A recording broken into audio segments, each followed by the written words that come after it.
CPM general secretary Sitaram യെച്ചൂരിക്കെതിരെയുള്ള ആക്രമണത്തിനെതിരെ വ്യാപക പ്രതിഷേധം. AKG ഭവനിൽ അരങ്ങേറിയത് കാടൻ നടപടിയാണെന്ന് മുതിർന്ന കോൺഗ്രസ് നേതാവ് AK ആന്റണി പറഞ്ഞു. മുഖ്യമന്ത്രി പിണറായി വിജയനും ആക്രമണത്തെ അപലപിച്ചു. സംഘപരിവാർ തീക്കൊള്ളികൊണ്ട് തലചൊറിയുകയാണെന്ന് VS അച്യുതാനന്ദൻ പറഞ്ഞു.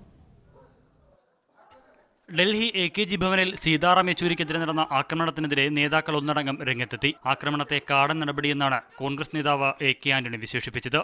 സീതാറാം യെച്ചൂരിക്ക് നേരെയും ഉണ്ടായ കയ്യേറ്റം അത്യന്തം പ്രതിഷേധമാണ്. ഇതൊരു കാടത്തമാണ്. ഈ രാജ്യത്തെ എല്ലാ ജനാധിപത്യ മതേതര വിശ്വാസികളും ശക്തിയായി എതിർക്കേണ്ട ഒരു കാടൻ നടപടിയായി പോയെന്നാണ് എൻ്റെ അഭിപ്രായം.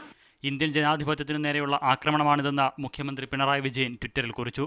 സംഘപരിവാർ തീക്കൊള്ളികൊണ്ട് തലചൊറിയുകയാണെന്ന് VS അച്യുതാനന്ദനും പ്രതികരിച്ചു. ഇത്തരം വിഷസർപ്പങ്ങളെ വേരോടെ പിഴുതെറിയാൻ ഇന്ത്യൻ ജനത മുന്നോട്ട് വരണമെന്നും VS ആവശ്യപ്പെട്ടു. ആശയത്തെ ആശയം കൊണ്ട് നേരിടാൻ അറിയാത്ത ഭീരുക്കളാണ് ഇത്തരം ആക്രമണങ്ങൾക്ക് പിന്നിലെന്ന് പ്രതിപക്ഷ നേതാവ് രമേശ് ചെന്നിത്തലയും പ്രതികരിച്ചു. ആശയത്തെ കായികമായി നേരിടുന്നത് ജനാധിപത്യത്തിന് വെല്ലുവിളിയാണെന്നായിരുന്നു KPCC പ്രസിഡന്റ് MM ഹസന്റെ പ്രതികരണം. സംഭവത്തിൽ പ്രതിഷേധിച്ച CPM പ്രവർത്തകർ സംസ്ഥാന വ്യാപകമായി പ്രതിഷേധ പരിപാടികൾ സംഘടിപ്പിച്ചു.